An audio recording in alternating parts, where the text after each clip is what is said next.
Bon, c'est parti.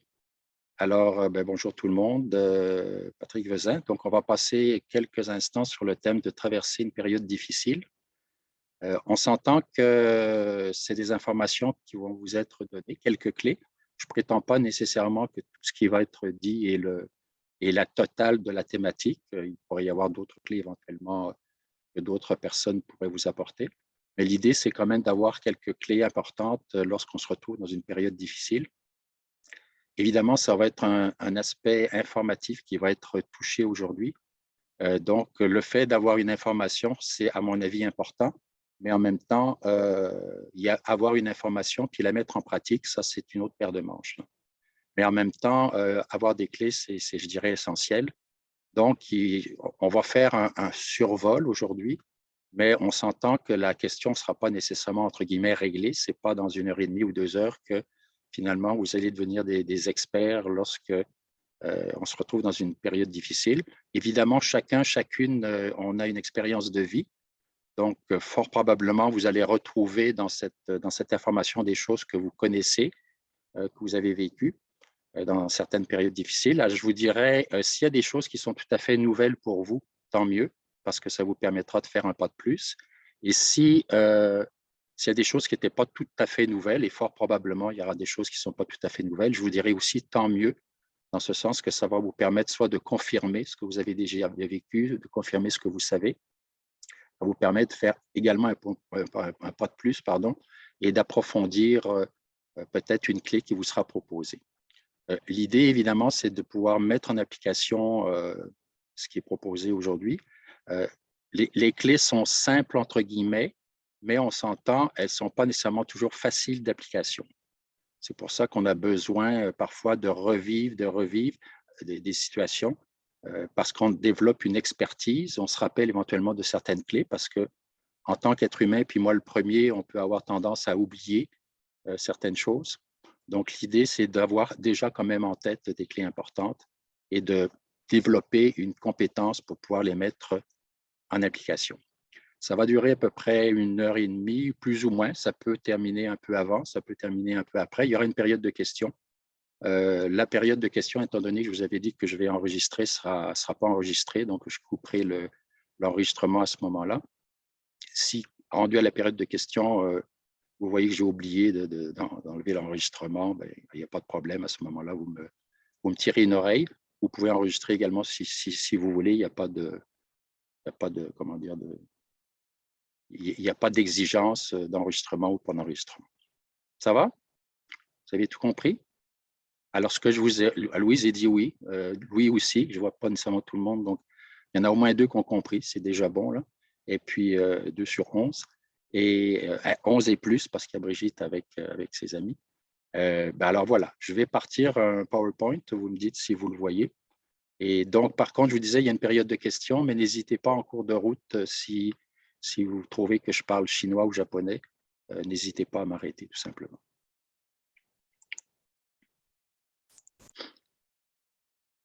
Est-ce que vous voyez la présentation? Oui. OK. Alors ça, c'est évidemment la première diapo, le titre. Et bon, je vous ai mis un escalier avec la lumière au bout du tunnel. On verra que, j'y reviendrai tantôt, qu'il y a un principe de vie qui dit que rien ne dure. Donc, ça peut être une source d'espoir, une source des fois de découragement. Mais j'y reviendrai tantôt parce que ça fait partie des clés, de se rappeler cette chose importante. Alors, le premier point important à ne pas oublier, c'est que lorsqu'on se retrouve dans une période difficile, la caractéristique d'une période difficile, c'est le doute qui installe de fausses certitudes. Quand on se retrouve dans une période difficile, évidemment, on n'a pas nécessairement l'information à savoir si ça va durer longtemps, si ça ne durera pas longtemps. Des fois, on peut avoir l'impression de ne pas nécessairement avoir tous les moyens pour pouvoir passer à travers ou pour pouvoir en sortir rapidement. Mais on verra également que dans une période difficile, parfois, ça fait partie je pourrais dire, des stratégies de gestion du stress. Une chose importante, c'est de se poser la question, est-ce que j'ai un pouvoir sur la situation?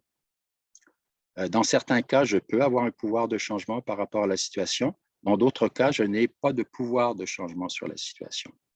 Alors évidemment, si j'ai un pouvoir de changement sur la situation en fonction des compétences que j'ai sur cette situation, je vais évidemment poser des actions ou prendre les moyens pour avoir une influence positive sur la situation, de façon à ce que la situation dure moins longtemps. Mais on s'entend que parfois, on n'a pas nécessairement le pouvoir d'agir directement sur la situation. D'où l'importance à ce moment-là d'avoir des clés et de travailler sur ces clés et de travailler ce qu'on appelle dans la thématique de la gestion du stress, sur ce qu'on appelle le système amortisseur qui est l'individu. L'individu, dans les stratégies de gestion du stress, on l'appelle parfois le système amortisseur comme des amortisseurs d'auto, c'est-à-dire qu'un amortisseur va permettre d'encaisser les coups et les bosses. Et donc, le système d'amortisseur, on le verra après, va être constitué en particulier des pensées, c'est-à-dire on va voir qu'il va être très important d'être vigilant par rapport aux pensées qu'on entretient par rapport à cette situation. Évidemment, le système amortisseur, il est constitué par mon expérience de vie, qui va me permettre éventuellement d'agir dessus ou bien de m'adapter à la situation ou de pouvoir l'accepter plus facilement. Va être également constitué de mes besoins fondamentaux, de ma vie, ce qu'on appelle spirituelle et ou religieuse, tout dépendant de comment vous vivez cet aspect-là. Et ici, il faut le voir également dans le sens de vie intérieure, dont avoir la capacité de pouvoir me relier à mon être profond. Mais bon, je reviens sur la notion du doute.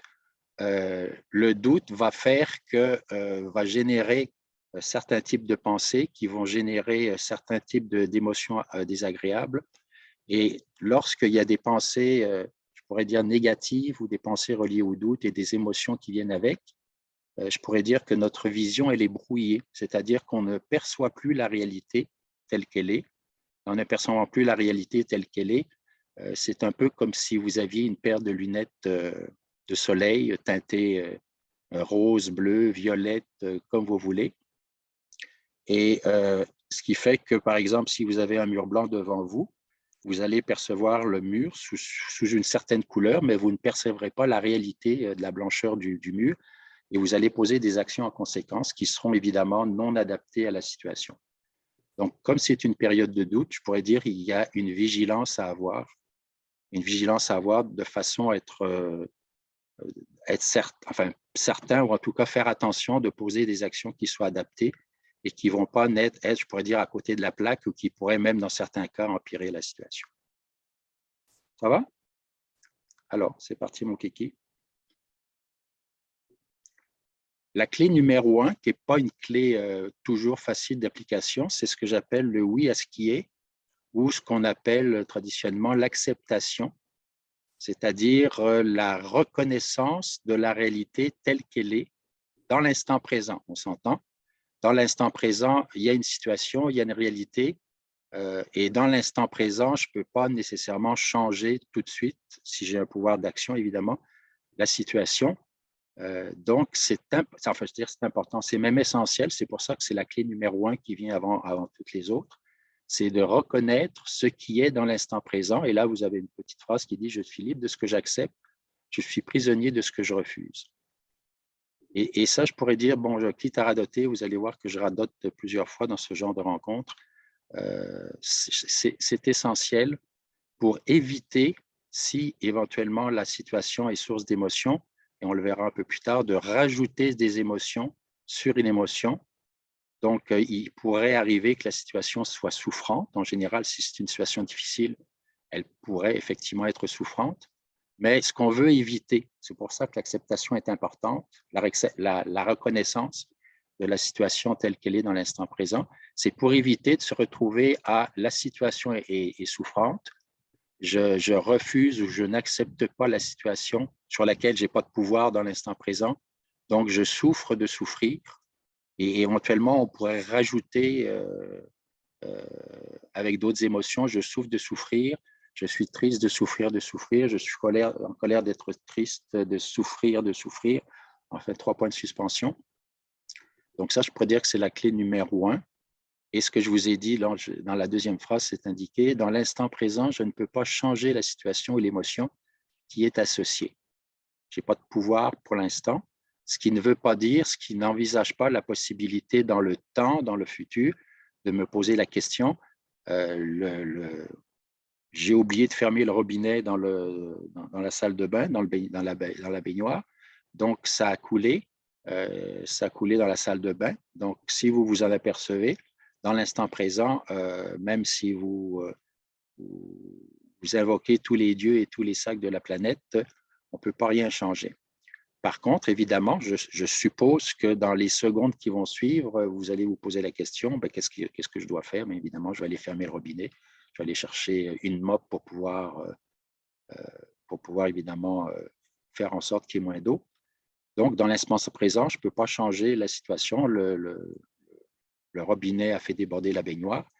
Par contre, ce qu'on vous dit tout de suite ensuite après, émotionnellement accepter. C'est-à-dire que je reconnais que la baignoire a débordé, mais ensuite, intellectuellement, c'est qu'avec votre tête, vous allez vous poser la question, est-ce qu'il y a quelque chose que je peux faire par rapport à cette situation? Alors, évidemment, dans l'exemple que je vous ai donné, évidemment, il y a quelque chose qui peut être fait. Et donc, qu'est-ce qui peut être fait si quoi que ce soit doit l'être? Il pourrait, bon, l'exemple, évidemment, il y a une action possible dans certaines situations, ce que je vous ai dit, lorsqu'il y a une situation de stress, on doit se poser la question, est-ce que je peux faire quelque chose sur cette situation ou ne pas faire quelque chose? Dans l'exemple du robinet, évidemment, on peut faire quelque chose. Parfois, on ne peut rien faire. Donc, évidemment, l'action ici, évidemment, va être limitée ou carrément impossible. Donc, ces trois aspects sont importants parce ces aspects-là impliquent les trois plans. Le plan émotionnel, le plan intellectuel, c'est-à-dire qu'il y a une réflexion par rapport à ce qui peut être fait. Et ensuite, tout dépendant de la situation, on pose un geste ou on ne pose pas un geste. Ce que je vous mets ensuite, c'est accepter, ce n'est pas se résigner. Ça, c'est important parce que dans certains cas, on va entendre certaines personnes qui vont dire « ben voyons donc, je ne peux pas accepter ça, ça n'a pas de bon sens ». Et à ce moment-là, lorsqu'on dit ce genre de phrase, le mot acceptation n'est pas compris dans le bon sens du terme. L'acceptation, ou oubliez le mot acceptation si ça ne fait pas votre affaire, changez-le par reconnaître la réalité dans l'instant présent, accueillir la réalité dans l'instant présent. Donc, on vous dit c'est accueillir, reconnaître la réalité dans l'instant présent. Et ce qui est important aussi, ce qui est indiqué en bas, accepter, c'est aussi accepter de ne pas être capable d'accepter. En ce sens que parfois, c'est tellement grand que je n'ai pas nécessairement je pourrais dire, la capacité ou la compétence sur le plan humain d'accepter la situation. Parfois, on ne peut pas accepter la situation, ça va prendre un certain temps avant de pouvoir l'accepter. Et accepter la situation, le oui à ce qui est, ça peut vouloir dire aussi accepter l'émotion qui est associée à la situation. Parfois, il y a une émotion, une réaction émotionnelle qui est importante, et elle est importante, et là encore, on peut ne pas être en mesure, en tout cas dans l'instant présent, de pouvoir accepter l'émotion, la réaction émotionnelle qui vient avec. Je suis en colère, je ne le prends pas, j'ai envie de tout foutre en l'air et puis de casser 4 tasses. Là. Donc, ça peut arriver. Donc, je pourrais dire en résumé, accepter, c'est soit éventuellement accepter la situation, ça peut être aussi accepter l'émotion, la réaction émotionnelle qui est associée avec, et ça peut être aussi, donc la dernière phrase, accepter de ne pas être capable d'accepter. Pour l'instant, c'est trop. Je ne peux pas accepter la situation qui vient de se passer. On vient de finir la salle de bain, on a oublié le robinet, puis là, il va falloir refaire du travail dans la salle de bain. Ça peut être une situation où je ne le prends pas, je m'en veux, donc il y a une réaction émotionnelle aussi, donc je n'accepte pas la réaction émotionnelle qui est associée. Donc, je pourrais dire que le dernier rempart, je pourrais dire, ça va être j'accepte de ne pas être capable d'accepter pour éviter une escalade d'émotions qui vont faire que, étant donné que je n'ai pas de pouvoir, par exemple, sur mon histoire de robinet, pour éviter, comme je vous disais auparavant, de rajouter des émotions sur des émotions. Il y aura éventuellement émotion, Il y aurait éventuellement une non-acceptation de la situation. Mais ce que je ne veux pas, c'est de rajouter une cerise sur le sundae. C'est ça l'idée. Ça peut être déjà douloureux ou souffrant que je sois dans une situation. Ce qu'on ne veut pas, c'est mon pouvoir, je pourrais dire en dernier ressort, il est sur le fait que j'ai peut-être aucun pouvoir sur la situation ou sur l'émotion qui est là parce qu'elle est trop grande, mais au moins, est-ce que je peux faire en sorte de ne pas rajouter de la difficulté par un ajout d'émotion sur l'émotion ou sur l'émotion ou la situation déjà présente.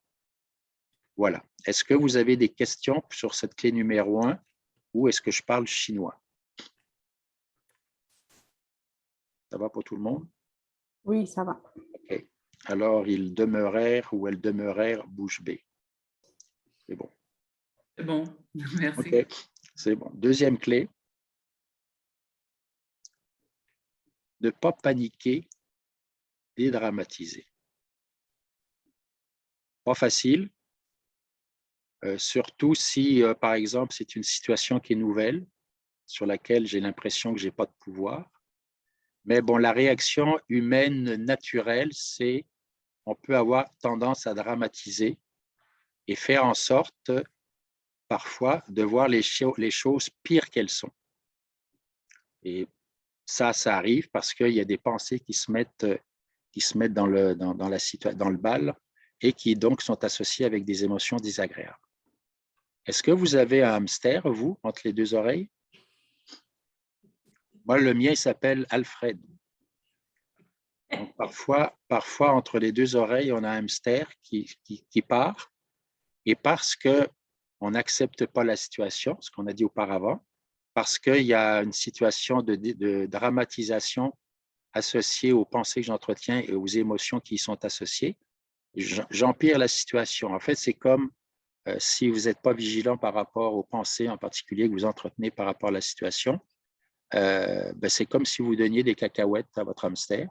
Et comme vous donnez des cacahuètes, lui, il est content, puis il va continuer à tourner dans la cage. Et donc, il peut y avoir un phénomène où ça tourne dans la tête, ou parfois même j'ai de la difficulté à me coucher puis à m'endormir le soir parce que ça tourne dans la tête. Et donc, ça nous place dans un cercle vicieux, c'est-à-dire que lorsque vous êtes en situation difficile, vous avez un certain type de pensée désagréable, pas désagréable, des pensées négatives qui dramatisent la situation, qui vont engendrer donc des émotions ou des réactions émotionnelles désagréables. Ces mêmes réactions émotionnelles vont nourrir la pensée négative ou les pensées négatives qui vont elles-mêmes engendrer des émotions désagréables, qui vont elles-mêmes nourrir les pensées négatives, qui vont elles-mêmes engendrer des émotions désagréables. Et là, on se retrouve parti dans un certain cercle vicieux qui fait que les pensées entretiennent les émotions, ou nourrissent les émotions qui entretiennent les pensées, qui nourrissent les émotions, etc. Donc, parfois, on n'est pas nécessairement conscient de cette situation parce que ça peut être intense. Et donc, là, bon, il y a une clé que je n'ai pas mis ici, mais que je pourrais rajouter, qui est associée à la numéro 2. Ça veut dire donc de développer une certaine vigilance par rapport à ce phénomène pensée, réaction émotionnelle, pensée, réaction émotionnelle, etc. Parce que le fait d'en prendre conscience, de voir les pensées que j'entretiens, qui engendrent certaines réactions émotionnelles, vont me permettre de faire éventuellement un stop ou avec certains moyens, certaines techniques qui existent, de pouvoir diminuer l'intensité de ce cercle vicieux et éventuellement de pouvoir l'arrêter, c'est-à-dire de pouvoir prendre une certaine distance par rapport à ce phénomène. On le retrouve en particulier dans les approches de méditation pleine conscience, où on n'essaie pas nécessairement d'arrêter automatiquement les pensées qui peuvent dramatiser la situation, mais on essaie de prendre une certaine distance par rapport à la situation, de façon à éviter de rentrer dans le jeu du mental, de rentrer dans le jeu du hamster.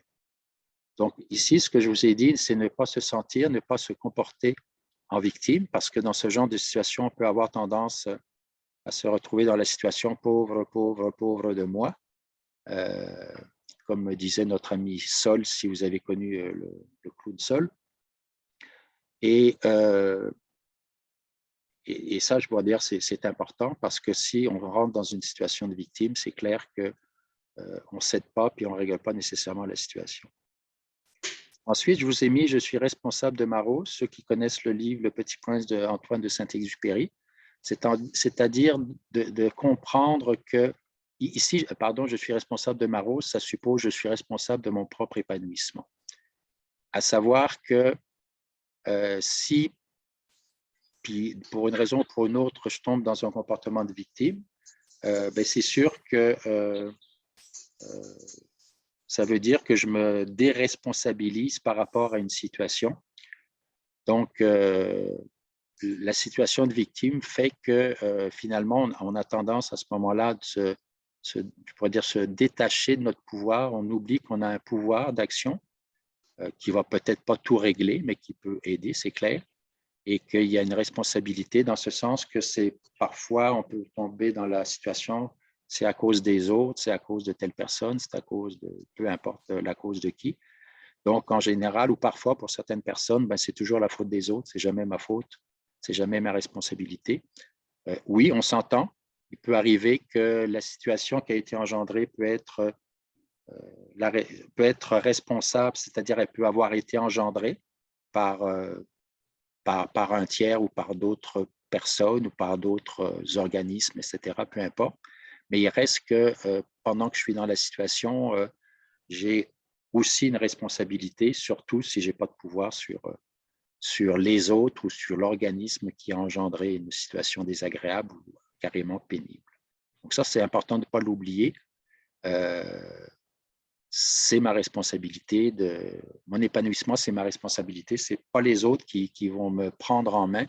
C'est à moi de me prendre en main pour faire en sorte que, oui, il y aura encore des situations désagréables, il y aura encore des périodes difficiles, un peu, beaucoup, passionnément à la folie, où on espère pas du tout. Mais la réalité de la vie, c'est que il peut y avoir des imprévus, il peut y avoir des situations difficiles.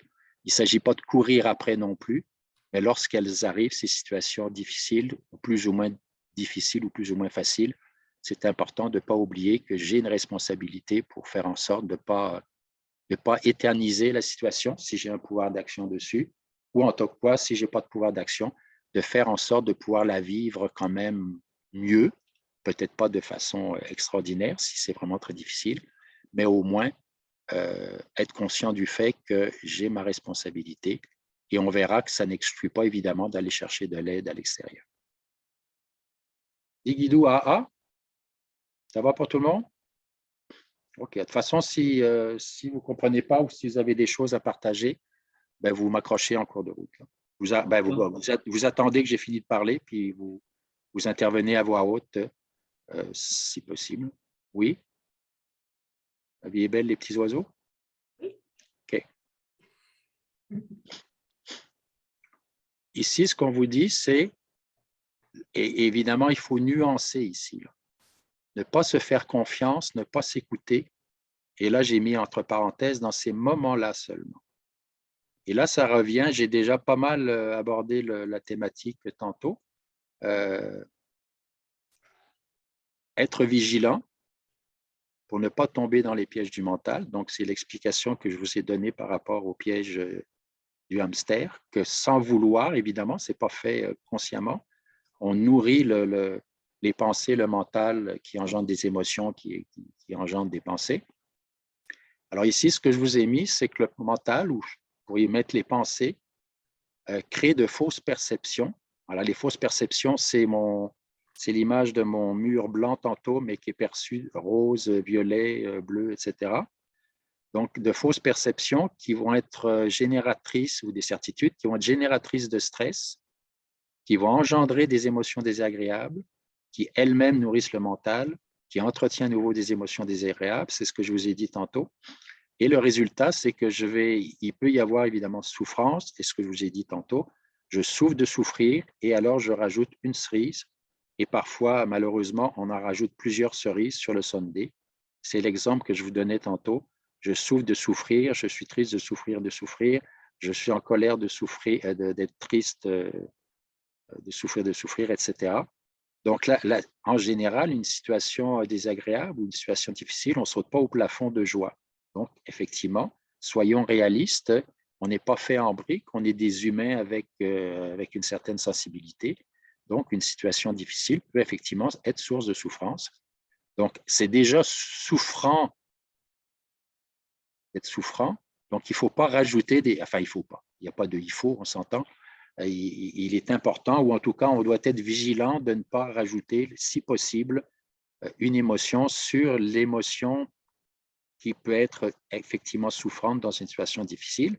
Et si j'y arrive pas, ça peut arriver, là, on s'entend, ça ne veut pas dire que je vais y arriver du premier coup. Rappelez-vous là, ce qui a été dit tantôt, la dernière phrase à la fin de la clé numéro 1, qui est l'acceptation ou la reconnaissance ou l'accueil de ce qui est dans l'instant présent. En dernier ressort, j'accepte de ne pas être capable d'accepter. Je ne le prends pas. J'ai envie de tout casser ou je suis super triste. Oui, dans un monde idéal, si je pouvais reconnaître la situation, ça éviterait un certain nombre d'émotions ou ça ne rajouterait pas des émotions sur l'émotion reliée à la situation. Mais si en dernier ressort, je n'ai pas la capacité pour l'instant d'appliquer la clé en partant, au départ, dès que ça se produit, mais en dernier ressort, c'est que je vais accepter de ne pas être capable d'accepter. Donc, je reconnais que, bon, je suis un humain, j'ai peut-être ou probablement encore des croûtes à manger par rapport à l'acceptation. C'est OK, j'en fais pas nécessairement un drame. Donc, je ne rajoute pas un drame sur une situation qui peut être effectivement soit dramatique ou en tout cas très difficile. Et le dernier point sur la clé numéro 3, je dois donc me référer aux techniques apprises, aux moyens donnés, et ceci de façon rigoureuse. Donc, d'où l'importance d'avoir des moyens, des outils. Et là, évidemment, ben, ça dépend des outils éventuellement que vous allez aller chercher, soit par une approche méditative qui peut être une approche de méditation en pleine conscience, visualisation créatrice, répétition de mantras, etc., qui, dans certains cas, vont me permettre soit de prendre une distance, pas dans le sens de fermer les yeux par rapport à la situation, mais de pouvoir prendre une distance pour voir plus clairement ce qui se passe dans la situation. Ça peut être visualisation créatrice, par exemple, pour me permettre de diriger de façon positive les pensées que j'entretiens par rapport à la situation, pour pouvoir les changer. Ça peut être répétition de mantra, par exemple, pour me permettre d'apaiser la situation. 3 points de suspension si vous avez déjà fait des approches thérapeutiques, éventuellement dans certaines approches thérapeutiques par rapport à certaines émotions, réactions émotionnelles, on vous a donné des clés, on vous a donné des façons de fonctionner, enfin, peu importe. Là. Mais c'est clair que ça prend des outils, que, peu importe les outils, qui vont vous permettre de mieux vivre la situation et de pouvoir éventuellement en sortir plus rapidement. Plus rapidement si vous avez un pouvoir d'action sur la situation ou faire en sorte que ça ne soit pas une escalade d'émotions si vous n'avez pas de pouvoir d'action sur changer la situation dans l'instant présent. Enfin, dans l'instant présent ou dans les instants qui suivent. Et là, donc, en bas où je vous ai mis un petit diable, j'aurais pu vous mettre un petit hamster, là. Donc, le petit diable qui vient vous raconter des histoires dans le creux de l'oreille qui font en sorte que vous dramatisez la situation. C'est-à-dire, comme on disait tantôt, un peu plus haut, on ne perçoit plus la situation telle qu'elle est. C'est-à-dire qu'on a tendance à voir que le futur est bloqué, c'est-à-dire qu'il n'y a plus de porte de sortie par rapport à la situation quand on dramatise, et on a tendance à oublier le chemin qui a été parcouru avant que cette situation arrive. Je vous donne un exemple. Vous venez de laver votre drap et il reste dans le drap une grosse tache, pour une raison ou pour une autre, une grosse tache noire. Et le mental, ce qu'il a tendance à faire, c'est de focusser sur la tache noire qui reste à nettoyer et d'oublier que avant, il y avait peut-être une dizaine de taches noires sur le drap. Vous l'avez bien lavé le drap, c'est-à-dire que vous avez réussi à enlever les taches qui étaient présentes auparavant. Mais en même temps, il reste une tache noire et on va avoir, comme je vous disais, tendance à oublier le chemin qui a été parcouru, c'est-à-dire qu'on a réussi à laver 10 taches et on focus simplement sur la tâche qui reste à nettoyer.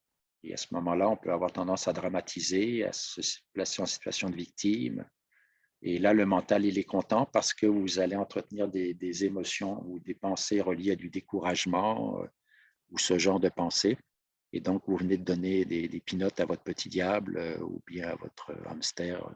Il va continuer à rouler entre vos deux oreilles. Digidou AA, ça va toujours? Alors, comme je vous disais tantôt, les clés sont faciles à comprendre. Ce ne sont pas nécessairement toujours faciles d'application. Mais ce qui est important, c'est de les avoir, je pourrais dire, en tête, ces clés-là, parce que c'est dans ce genre de situation dans lequel tout le monde tombe, moi le premier aussi. Ça ne veut pas dire que je suis pas en danger de vivre ce genre de situation. Mais ce que je me suis aperçu, parce qu'il y a des personnes qui me disent « Ah, oh, toi, tu es chanceux parce que tu fais du yoga, de la méditation, tu donnes des formations de gestion de stress aussi, donc tu dois être jamais stressé. » Là, je leur dis « Ah oui? » Là, bon, je blague, là. Dans ce temps-là, si ça m'arrivait, je leur dirais aux gens, ben, pas de problème, je vous donne mon numéro de téléphone et puis vous allez parler à ma compagne et puis vous allez voir si je suis toujours zen puis toujours stressé. Jamais stressé. Et en fait, ce que vous devez comprendre, c'est qu'on n'est pas à l'abri, même si on a expérience de vie, même si on a des outils, on n'est pas à l'abri de se retrouver en situation de stress négatif par rapport à une situation difficile. La seule différence que j'ai réalisée, parce que j'ai plus 20 ans non plus, c'est qu'effectivement, il y a une expérience de vie qui a été développée et je m'en rends compte plus rapidement parce qu'il y a des clés. Je suis plus vigilant par rapport au fait qu'il y a des clés qui existent. Et comme il y a des clés qui existent, et regardez ce qui a été dit en haut, être vigilant pour ne pas tomber dans les pièges du mental, comme je m'en rends compte plus rapidement, à ce moment-là, j'évite de me retrouver dans le cercle vicieux. En tout cas, ça prend moins de temps pour pouvoir me sortir du cercle vicieux, pensée négative, émotion désagréable, pensée négative, émotion désagréable. Donc, comme je m'en rends compte plus rapidement, donc j'évite de tomber plus rapidement dans les pièges du mental, pardon. Et à ce moment-là, comme on disait en bas de la page aussi, de la diapositive, j'ai des outils pour me permettre de faire en sorte que ces outils-là vont m'aider justement à éviter de rester, je pourrais dire, bon, éternellement, en tout cas longtemps dans la situation. Donc, d'avoir l'impression de m'enfoncer dans la situation. Mais bon, ce n'est pas la seule clé. Il y a d'autres clés, il y en a 10. Hein, donc, on va voir qu'il y a d'autres clés aussi. Clé numéro 4, se relier à notre réalité d'aide intérieure, demander d'être guidé intérieurement. La réponse est en moi, en accord avec mes valeurs. Donc ici, j'ai mis une petite boussole, c'est-à-dire qu'on a en nous une possibilité, dans le jargon spirituel, on va vous parler du maître intérieur, on va vous parler de la réalité d'aide intérieure, on va vous parler de l'aide intérieure, on va vous parler du guide intérieur, enfin, le gourou intérieur, l'ami intérieur, enfin, peu importe le mot que vous allez utiliser, c'est-à-dire qu'on a la possibilité de se reconnecter, évidemment, on peut le faire aussi avec des outils précis, de se reconnecter avec une dimension intérieure que j'appelle moi aussi la boussole de l'intuition.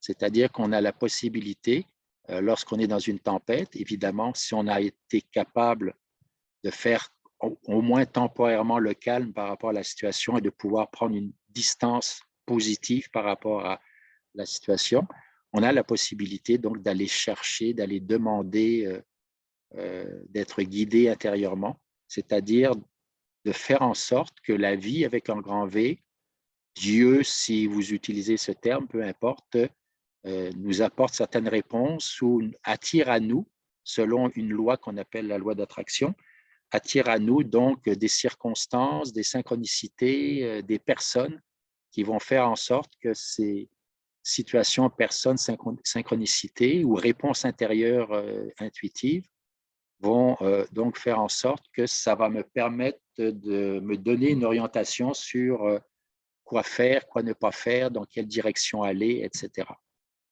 Et parfois, c'est un peu surprenant parce qu'il peut arriver que, alors que vous n'y pensez même plus, mais la demande a été faite intérieurement, il peut arriver que, par exemple, tout d'un coup, alors que vous êtes dans une situation qui n'a rien à voir avec la situation dans laquelle vous êtes problématique, qu'il y a un flash qui vous passe entre les deux oreilles et vous dites, ah tiens, je n'avais jamais pensé à ça. Et pourtant, j'ai réfléchi par rapport à la situation, mais je n'avais pas pensé à ça. Ça peut donc parfois se manifester par certains flashs, entre guillemets, ce qui n'exclut pas évidemment la réflexion. On s'entend? La réflexion est importante, mais si en plus on est on est aidé par la dimension intuitive, c'est sûr que, on va dire, l'union fait la force. Donc, c'est clair qu'on se rajoute une possibilité positive pour nous aider, une guidance intérieure, je pourrais dire, qui va nous permettre de poser évidemment les actions positives ou de savoir quelle attitude, quelles actions je dois poser par rapport à telle situation. Alors que vous l'appeliez le guide intérieur, que vous fassiez votre demande à Dieu, entre guillemets, à l'énergie universelle, au grand tout avec un T, peu importe la terminologie, mais l'idée, c'est l'importance de comprendre et de sentir qu'on n'est pas tout seul sur la planète, qu'il y a, on pourrait dire, une force intérieure, supérieure, appelez ça comme vous voudrez, qui fait qu'on peut être guidé intérieurement. Ça peut se manifester, comme tantôt, je vous le disais, par des synchronicités. Vous vous retrouvez dans une situation, puis il arrive quelque chose, vous rencontrez quelqu'un par hasard qui se place sur votre chemin de vie, sur votre route, et qui éventuellement va être là où la personne qui va peut-être vous aider à démêler tout ça, ou en tout cas à mieux vivre la situation. Évidemment, tout ça, ça doit être en accord avec mes valeurs, d'où l'importance de bien identifier quelles sont mes valeurs, qu'est-ce qui est important pour moi, je pourrais dire de façon non négociable. Évidemment, si vous avez des actions à poser, que ces actions soient en accord avec vos valeurs essentielles, vos valeurs les plus profondes. Aide-toi, le ciel t'aidera. Ce qui ne veut pas dire que tu dois rester inactif dans la situation. Dans une situation, vous faites en sorte, avec la compréhension que vous en avez, vous faites en sorte de poser les gestes nécessaires, que vous jugez utiles par rapport à la situation. Et donc, selon un principe qui s'appelle la loi d'attraction, vous allez attirer à vous ce qui est nécessaire pour vous continuer à vous aider, alors que ça soit sous forme d'une intuition, d'une synchronicité, personnes que vous allez rencontrer, etc., qui vont faire en sorte que vous allez être aidé. Et on verra tantôt qu'il faut, par contre, ne pas hésiter à aller chercher de l'aide à l'extérieur aussi, ce qu'on appelle le réseau de soutien. Donc, en fait, c'est un ensemble. On comprend là que ce n'est pas juste une clé qui va m'aider, donc c'est un ensemble de clés qui vont faire en sorte que peut-être que la situation va être encore là pour un certain temps, mais en même temps, comme je disais tantôt, qui est à radoter, je n'ai peut-être pas de pouvoir sur la situation. Par contre, je suis responsable de ma rôle, c'est-à-dire que l'attitude que je vais avoir va être déterminante dans la façon dont je vis, je rencontre et j'accepte situation. Il y a une petite phrase qui me vient qui dit « c'est ton attitude plus que ton aptitude, A-P-T-I-T-U-D-E, qui déterminera ton altitude.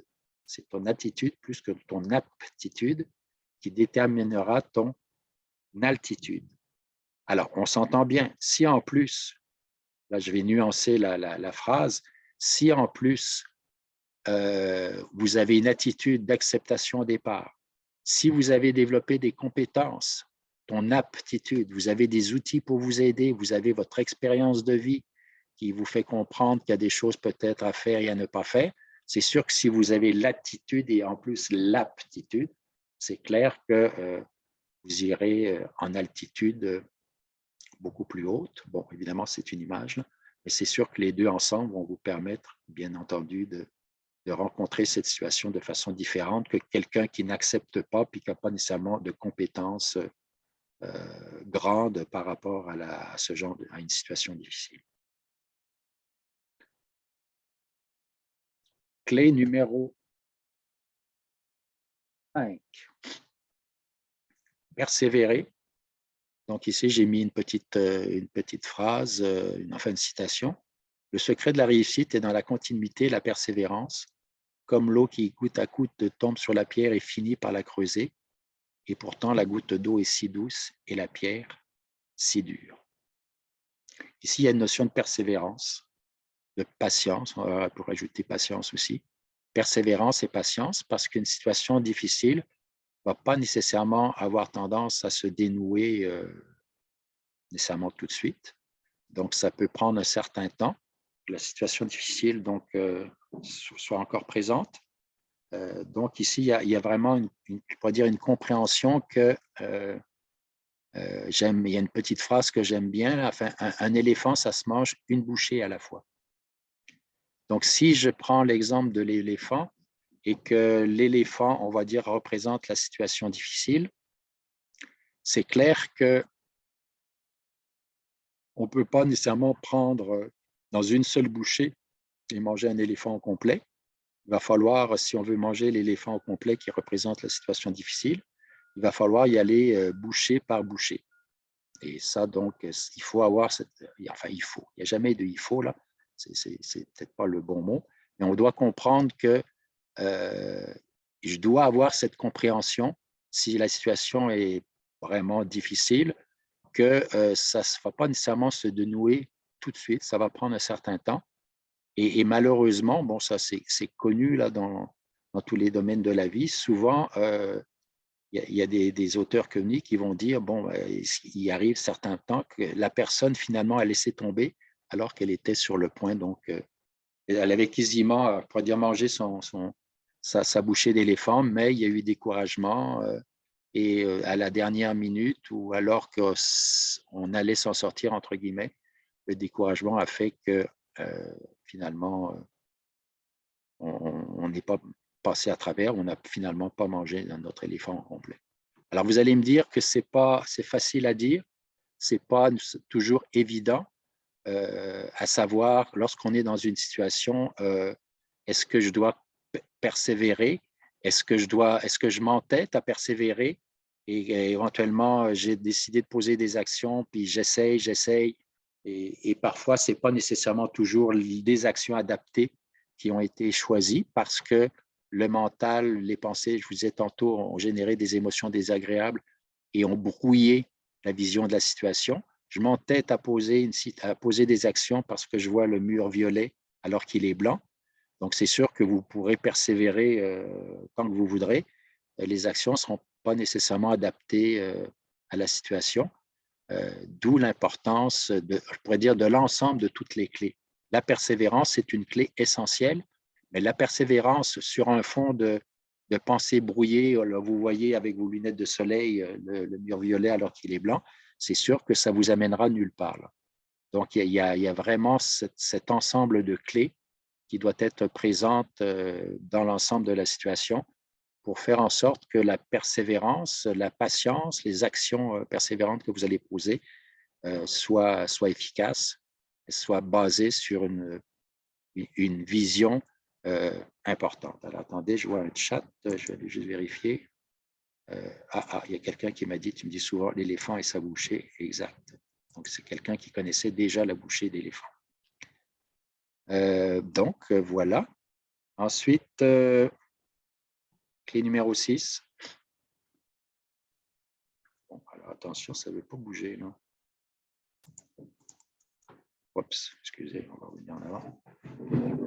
Juste là, 11h moins 10, alors on a du temps en masse. Là. Suivre les indications données. Bon, j'en ai parlé tantôt avec les outils. Donc, je ne pense pas nécessairement que je vais passer beaucoup de temps là-dessus. Se référer aux enseignements reçus et ou si éventuellement vous avez fait une thérapie ou vous êtes en thérapie, c'est-à-dire qu'on peut aller chercher une aide extérieure quand c'est vraiment, je pourrais dire que les fusils sautent ou en tout cas que c'est vraiment difficile. Donc, soit vous avez déjà des clés que vous connaissez, soit lorsque vous allez sortir donc de la rencontre aujourd'hui, il y a des clés et bon, vous verrez ce qui fait du sens pour vous. Je ne vous dis pas nécessairement de croire tout ce que je vous dis aujourd'hui. Ce qui va être important, je fais une petite parenthèse parce que souvent, en fait, ce genre ce que je vais vous dire, je le dis souvent au début. Donc, comme j'ai oublié de vous le dire, je voulais vous le dire maintenant. Ne croyez pas ce que je vais vous raconter aujourd'hui, ce que je vais vous dire.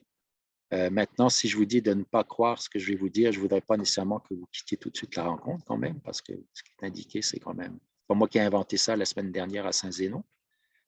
Donc, ne me croyez pas, mais en même temps, reconnaissez, accueillez ce qui vous est dit et en fonction de ce que vous allez entendre, en fonction de votre expérience de vie, je dirais, voyez ce qui peut vous être utile ensuite lorsque vous vous retrouvez dans une situation difficile, ce que je ne vous souhaite pas, évidemment, mais l'expérience de vie montre qu'il peut y avoir, il y aura probablement encore des imprévus et des situations, peut-être pas extraordinairement difficiles, mais il y aura des situations des fois à régler ou à rencontrer. Et le fait d'avoir donc des clés, ça peut être important aussi. Donc, c'est dans ce sens-là qu'il faut le comprendre, de façon à en faire une, non pas je crois quelque chose parce que j'ai été dans une conférence ou je l'ai lu dans un livre. Ce qu'on veut, ce n'est pas nécessairement que votre tête soit remplie d'informations et de clés, même si le savoir est important, mais on veut que ça vous permette d'avoir une application pratique, concrète dans le quotidien. Donc, je vous dirais à ce moment-là, faites en sorte que les informations que vous recevez ici, dans un livre, dans une autre rencontre, ça devienne une certitude. C'est-à-dire que lorsque vous vous retrouvez dans une situation, il y aura quelque chose qui aura été intégré, que vous aurez expérimenté, et parce que vous l'aurez expérimenté et que vous aurez eu des résultats concrets, vous serez en mesure de dire oui, ces clés-là marchent pas parce que je l'ai lu, je l'ai entendu, etc. Je les marche parce que je les ai vérifiés dans ma vie. Et en les vérifiant dans ma vie, j'ai constaté petit 1, petit 2, petit 3. Et parce que vous avez développé une certitude et que vous avez constaté les bienfaits positifs d'avoir certaines clés, la prochaine situation que vous rencontrerez, plus ou moins difficile, dans cette situation, automatiquement, parce qu'il y a une certitude qui s'est développée par rapport aux clés, ces clés vont revenir, je pourrais dire, plus naturellement à la surface. Vous n'aurez pas tendance à les oublier si c'est simplement intellectuel.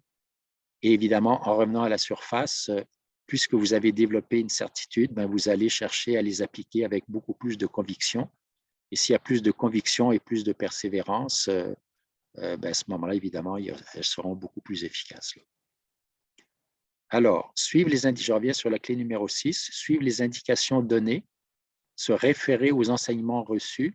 Donc, c'est de ça dont je parlais, mais que ces enseignements reçus, vous les ayez mis en application lorsqu'il y a des situations difficiles, de façon à ce que ça devienne une certitude et non pas une croyance basée simplement sur une information. Et je vous dis, si vous avez déjà fait, par exemple, de la thérapie ou que vous faites actuellement de la thérapie, peu importe, donc proposé par un thérapeute, et je vous ai mis ou un instructeur spirituel. Donc, ça, je peux dire que c'est essentiel. C'est les informations, les indications, les clés que vous recevez. Et en plus, comme mentionné dans une clé précédente, des techniques qui vont vous permettre, méditation, techniques reliées à la gestion du stress, à la sophrologie, techniques reliées à certaines approches thérapeutiques, ce que vous voudrez, là, mais ayez des outils de façon à ce que les outils puissent vous aider, associés évidemment à une certaine compréhension des enjeux lorsqu'on se retrouve dans des situations difficiles.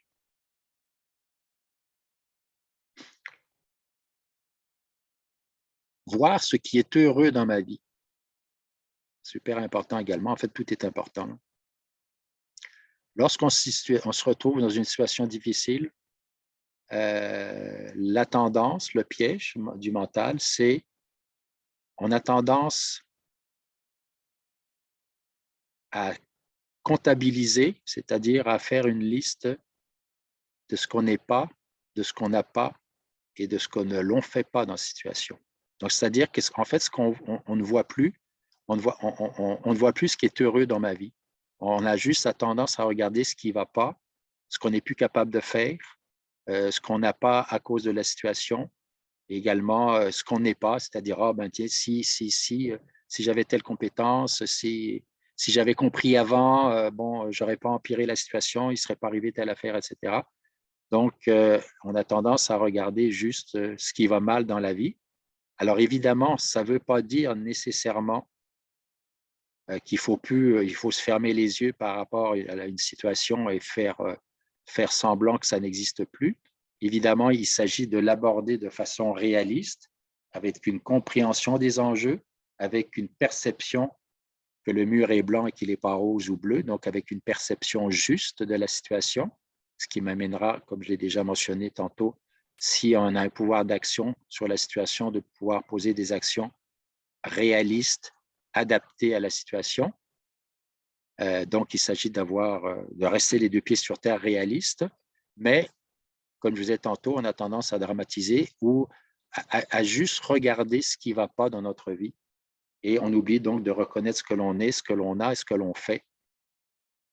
Je pourrais dire d'une autre façon, reconnaître le chemin qu'on a parcouru et mettre les deux, je pourrais dire, dans la balance. Là. Évidemment, ça va pas, ce genre d'attitude ne va pas nécessairement régler la situation extérieure que l'on vit, mais ce qu'elle va faire, c'est qu'elle va me permettre d'utiliser mon pouvoir intérieur et d'éviter je l'ai dit tantôt, de dramatiser la situation.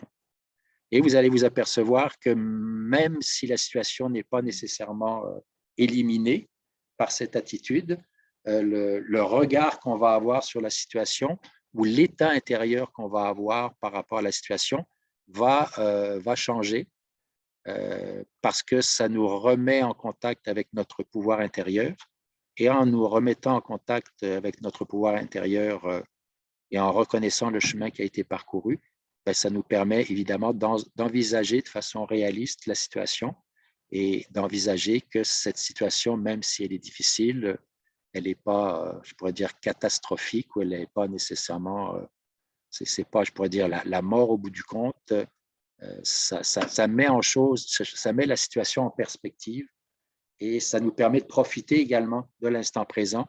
Et si ça me permet de profiter de l'instant présent, si ça me permet, la troisième phrase, de se faire plaisir, si on n'oublie pas de prendre soin de soi, d'avoir de la bienveillance envers soi-même, à ce moment-là, ça va être beaucoup moins, ça sera peut-être difficile à vivre, mais en même temps, ça va être quand même beaucoup moins difficile à vivre et ça va me permettre de ne pas faire en sorte que cette situation prenne toute ma vie et prenne tous les secteurs de ma vie, parce qu'en général, le problème, c'est ça qui arrive. Je comptabilise ce que l'on n'a pas, ce que l'on n'a pas, ce que l'on ne fait pas, et malheureusement, parfois, ça a une répercussion sur les domaines de ma vie, sur mes relations, sur mes ressentis intérieurs, etc. Donc, l'important, c'est, oui, c'est difficile, mais en même temps, je fais en sorte que ça n'envahisse pas tous les secteurs de ma vie et que ça ne pénalise pas nécessairement tous les secteurs de ma vie, en particulier, par exemple, les relations que je peux avoir avec les personnes qui sont importantes pour moi. Se faire plaisir, donc j'y reviens, important. Se faire plaisir, ça veut dire que si vous vous retrouvez dans une situation qui est agréable pour vous, ben, l'accepter, la reconnaître, en profiter au maximum. Ça veut dire également peut-être aussi planifier certains plaisirs. Planifier certains plaisirs, ça n'a rien à voir avec beaucoup d'argent ou pas beaucoup d'argent. Ça a à voir simplement donc, de faire en sorte, dans une situation difficile, que ma vie ne soit pas devenue simplement un drame, une difficulté, etc. Voir qu'est-ce que je peux faire pour me faire du bien, pour prendre soin de moi. Avoir de la bienveillance envers soi-même, donc arrêter de se taper sur la tête parce que peut-être, pour l'instant, je me sens incompétent, j'ai l'impression de ne pas avoir de pouvoir sur la situation et donc d'éviter de rentrer dans le drame. La bienveillance envers soi-même, elle est importante. Un éléphant, ça se mange une bouchée à la fois. On n'est pas des Superman, on n'est pas des Superwoman. C'est normal d'avoir de la difficulté dans une situation difficile. C'est normal d'être découragé. C'est normal d'être en colère. C'est normal d'être triste. C'est normal d'avoir l'impression que je ne m'en sortirai pas. Tout ça, c'est normal, c'est humain. Mais l'important, c'est d'éviter le plus possible d'entrer dans le drame et d'avoir l'impression que toutes les portes sont fermées. Effectivement, on peut avoir l'impression que toutes les portes sont fermées. On verra dans une autre clé que dans la vie, rien ne dure, tout change. Donc, c'est important, je pourrais dire, de rester accroché sur le fait que lorsqu'on est sur un bateau à voile en pleine tempête, la tempête, elle va être là, elle est difficile éventuellement, mais une tempête, ça ne dure pas éternellement, même si ça peut être très difficile. Donc, petite citation, on a un devoir de gratitude et de paix pour nous-mêmes et pour ce qui nous entoure. Alors, un chat, attendez, je vais aller voir dans le chat. Il y a quelqu'un qui veut savoir si elle peut acheter de la viande d'éléphant. Donc, non, je ne sais pas où on achète, mais bon, je vais poser une petite blague à la personne. Qu'est-ce qui est gris à l'intérieur, puis blanc et rouge à l'extérieur? Alors, je vais donner la réponse tout de suite, là, parce qu'on est dans une conférence sérieuse, bien entendu. Alors, madame, tu l'as mis à moi, donc je ne dirais pas qui m'a posé la question. Donc, la réponse, qu'est-ce qui est gris à l'intérieur, rouge et blanc à l'extérieur? C'est de la crème d'éléphant de la marque Campbell. Alors, vous n'êtes pas obligé de rire, évidemment. C'était une blague en passant. Niaiseuse, mais bon, c'était pour répondre à l'éléphant.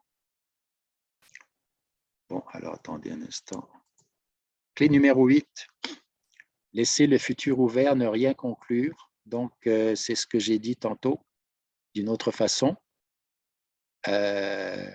C'est la première diapo. Si vous vous rappelez, dans la première diapo, il y avait un escalier qui montait, là, puis il y avait de la lumière au bout. Là.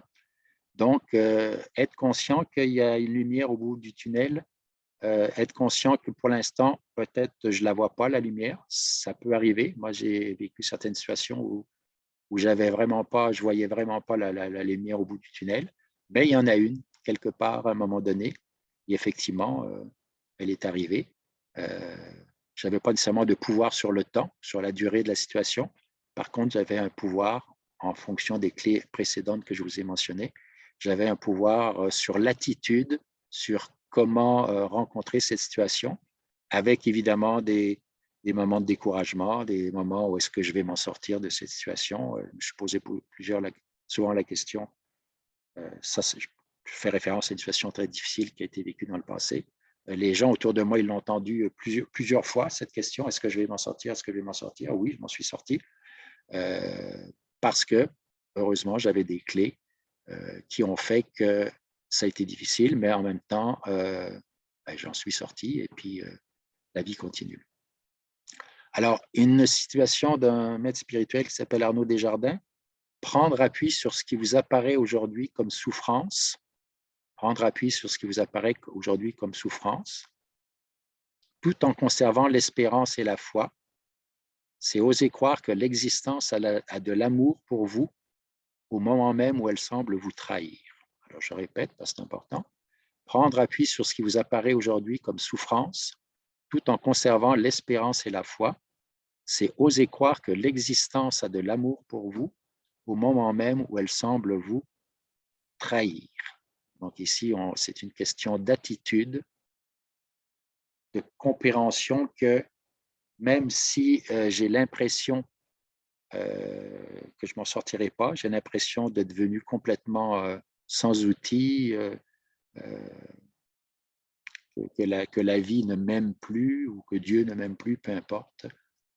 À un autre niveau, la vie est toujours là, elle vous supporte, mais bon, humainement parlant, on peut avoir l'impression qu'effectivement, tout est bloqué, tout est fermé, que la vie m'aime plus, mais ça, c'est une illusion, c'est une mauvaise compréhension. Et c'est important de s'appuyer là-dessus. Là. Je suis en vie, la vie est encore là, donc la vie me supporte, mais actuellement, j'ai l'impression qu'effectivement, la vie ne me supporte plus et j'ai l'impression d'être tout seul, abandonné par la vie. Mais en même temps, si je reviens à la notion de ce que j'appelais tantôt le maître intérieur, le guide intérieur, le gourou intérieur, cette force qui est en nous, elle est toujours présente, mais malheureusement, c'est pas malheureusement, mais à cause d'une situation dans laquelle je reviens dans l'état d'esprit de ce que je vous disais tantôt, pensée négative engendre des émotions désagréables qui nourrissent la pensée négative qui engendre des émotions désagréables. En fait, ce qui arrive, c'est que on se retrouve en pleine discothèque, c'est qu'on a une discothèque générée par notre hamster entre les deux oreilles.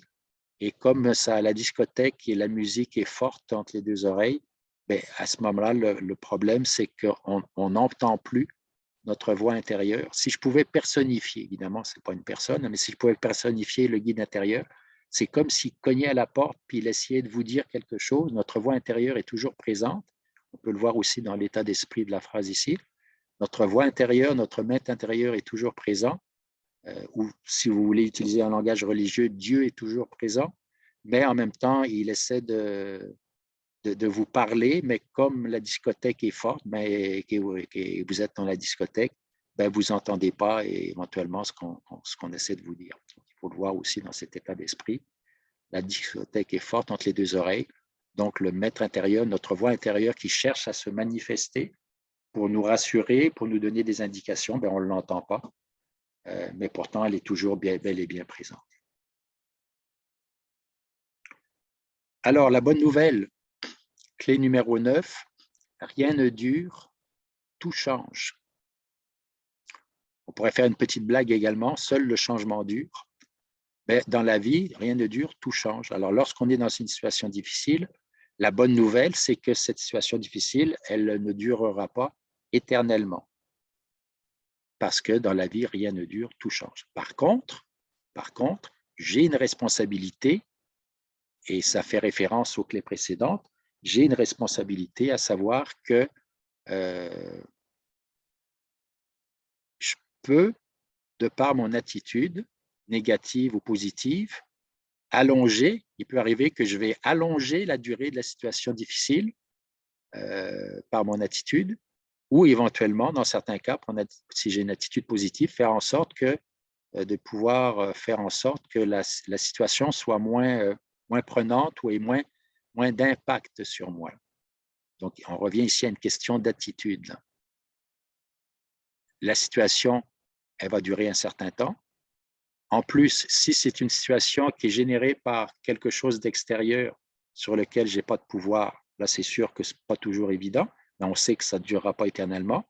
Mais mon attitude négative va faire en sorte que je vais vivre de façon plus intense et je pourrais dire dramatique la situation, même si je n'ai pas de pouvoir dessus. Et si j'ai une attitude positive, la situation, éventuellement, je ne pourrais peut-être pas la changer parce qu'elle est générée de l'extérieur, mais en même temps, la façon de la rencontrer, cette situation, la façon de la vivre sera beaucoup plus légère et beaucoup plus facile, même si je n'ai pas de pouvoir d'action à l'extérieur. Seul le changement dure. Dans une situation difficile, j'ai l'impression que cela durera toujours. Ça, en général, c'est ce qu'on peut vivre. Ce n'est pas la réalité, puisque rien ne dure, tout change. Et en fait, ce que je vous ai mis en bas, la seule réalité permanente est notre être indestructible. C'est notre être profond. Ça, c'est toujours là, ce sera toujours présent. Et donc, d'où l'importance de se relier avec notre être profond tout le temps, mais en particulier aussi dans une situation difficile. Et en bas, je vous ai mis « Rien ne dure dans cette vie, même pas les ennuis ». Donc, ça, c'est important de garder ça en tête, mais je suis responsable de ma rose, j'ai une responsabilité qui va me permettre de vivre la situation avec moins de drame, je dirais, et de la vivre mieux, surtout si je n'ai pas de pouvoir d'action. Et si j'ai un pouvoir d'action, ça n'empêche pas le fait de la vivre mieux, et évidemment de poser des actions pour faire en sorte que cette situation soit de moins en moins prenante et de moins en moins de pouvoir sur mon état intérieur, sur mes émotions et sur mes pensées et sur mon hamster.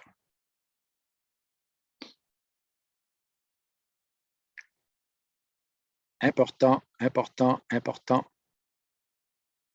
Une des façons la plus efficaces de réagir sainement au stress engendré par une situation difficile est de s'être constitué un solide réseau de soutien personnel et de prendre le temps de le maintenir. On n'est pas tout seul.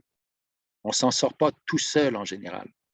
À moins que ce soit une situation qui soit pas nécessairement très difficile ou que ça soit une situation, ça fait 10 fois dans votre vie que vous la rencontrez, donc on s'entend qu'à ce moment-là, vous avez développé une expertise personnelle qui vous permet de la rencontrer et de trouver des solutions rapidement. Mais bon, en général, on a besoin des autres.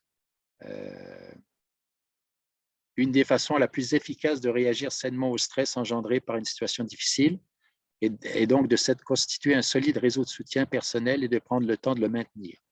Alors, parfois, dans une situation difficile, on peut avoir besoin de ressources en matière de santé. Aller voir son médecin, aller voir un psychologue, un psychothérapeute, ce que vous voulez. Donc, parfois, c'est important, pardon, d'avoir l'humilité ou la simplicité d'être, de se dire, je ne peux pas m'en sortir tout seul, j'ai besoin d'une aide. Puis c'est OK, là, on n'est pas des supermen, des superwomen. Donc, aller chercher une ressource en matière de santé, ce que j'appelle l'ami des périodes difficiles. Alors, moi, je l'appelle l'ami Jeannot Lapin. Donc, je vous pose la question, pas obligé de me répondre, là, mais je vous pose la question. Avez-vous un ami Jeannot Lapin? Un ami Jeannot Lapin, c'est quelqu'un qui a des grandes oreilles et qui est capable de vous écouter, sans vous juger et d'accueillir inconditionnellement ce que vous avez à dire, ce que vous avez à partager, d'accueillir inconditionnellement l'état émotionnel dans lequel vous êtes, dans la situation. Donc, une personne vraiment qui va vous accueillir, vous accepter totalement à 100%.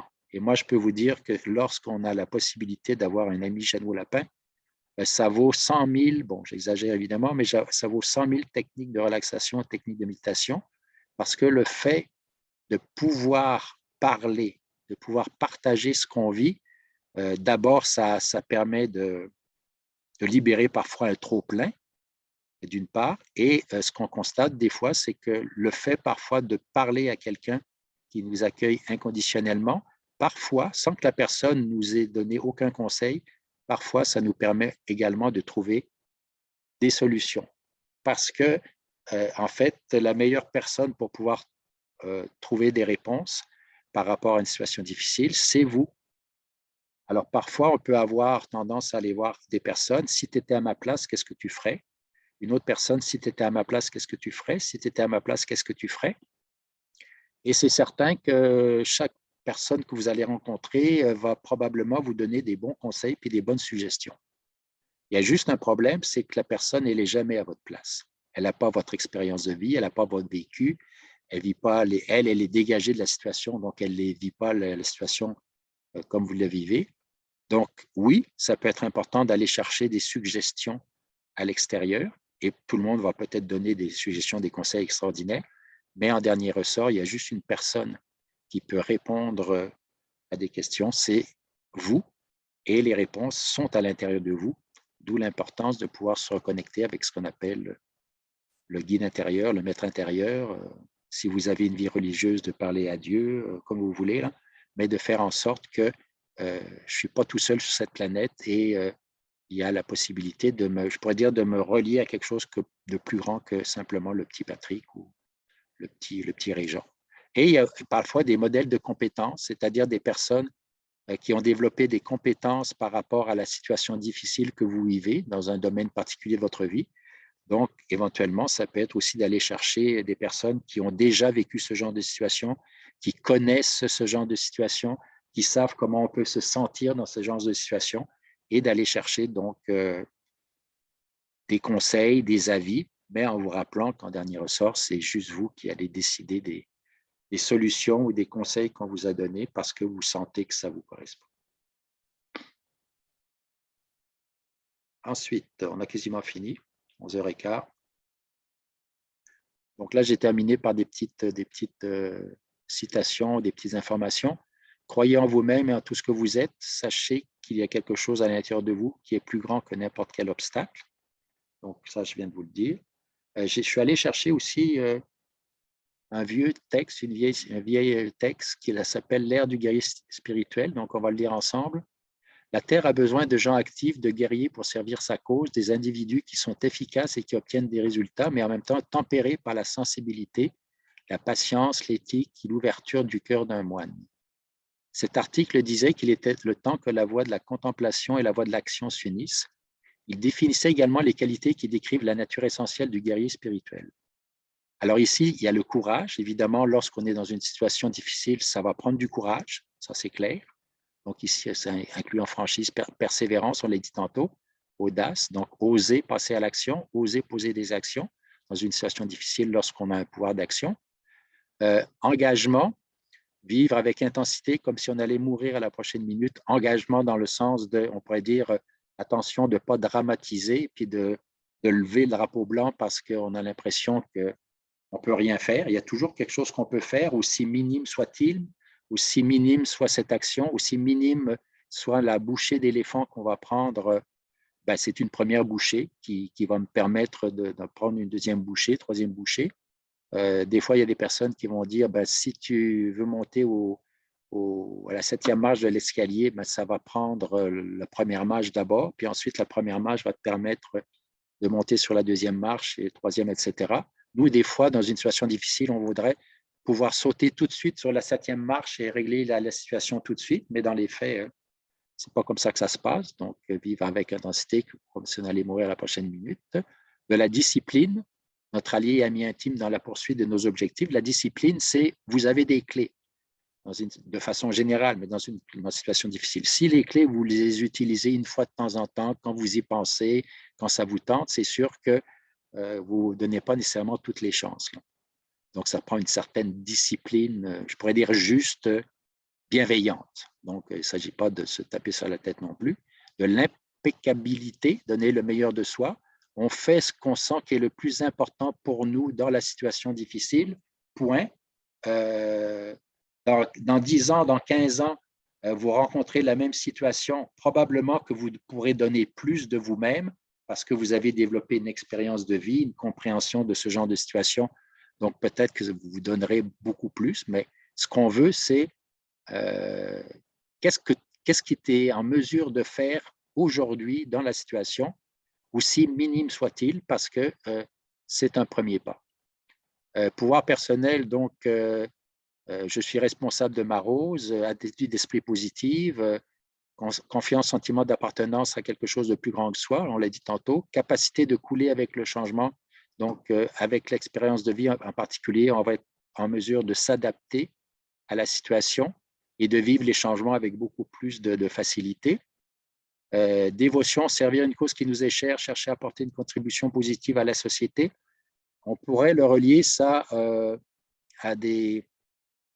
à la gestion du stress en particulier, dans le sens de monsieur Hans Selye, qui est considéré comme on peut dire, un des pères des recherches au niveau du stress, là, qui est un monsieur qui était à l'origine de Montréal.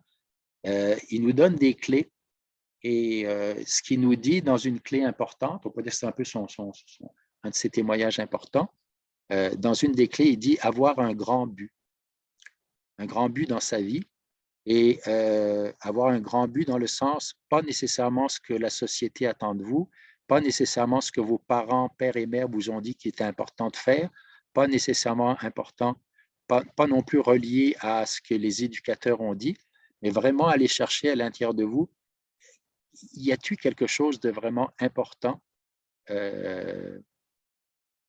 et qui m'est propre, donc qui m'est vraiment personnel, qui fait que pour moi, c'est un grand but dans ma vie et qui va m'accompagner toute ma vie.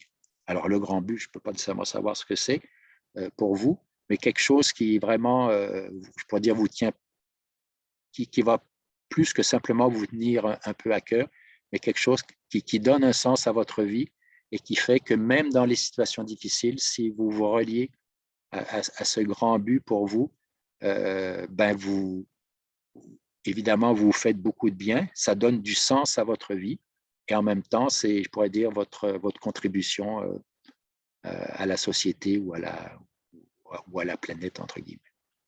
Équilibre personnel, évidemment. Donc là, on parle en particulier des besoins fondamentaux.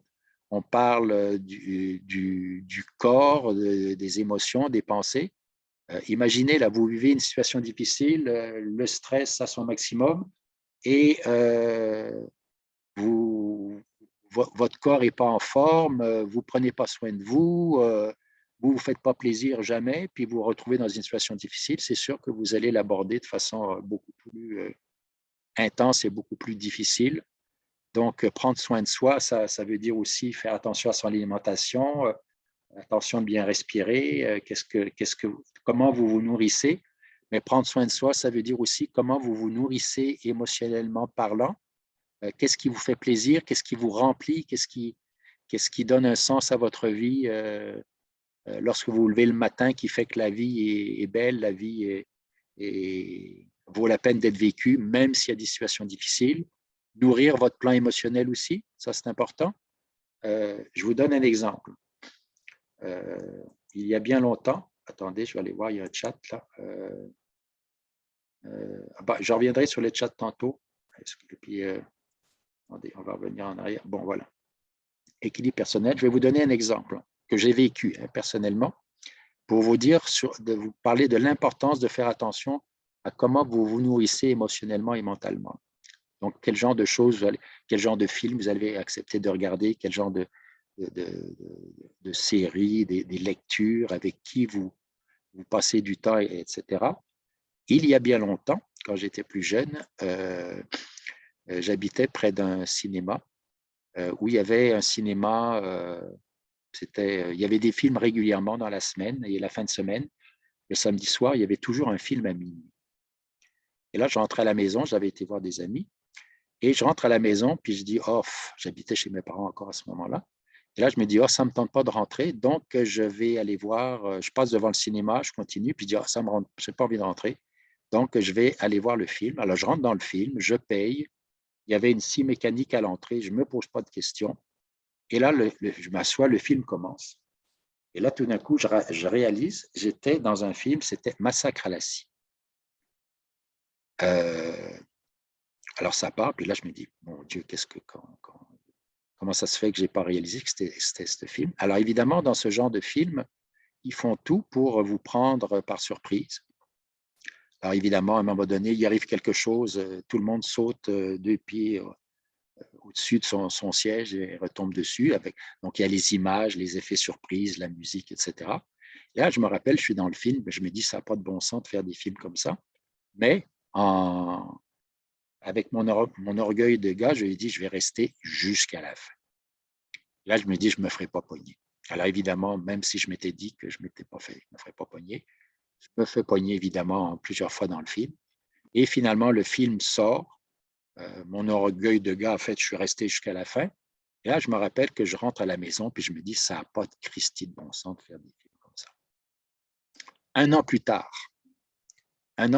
je suis allé à Cape Cod avec des amis. On est en camping.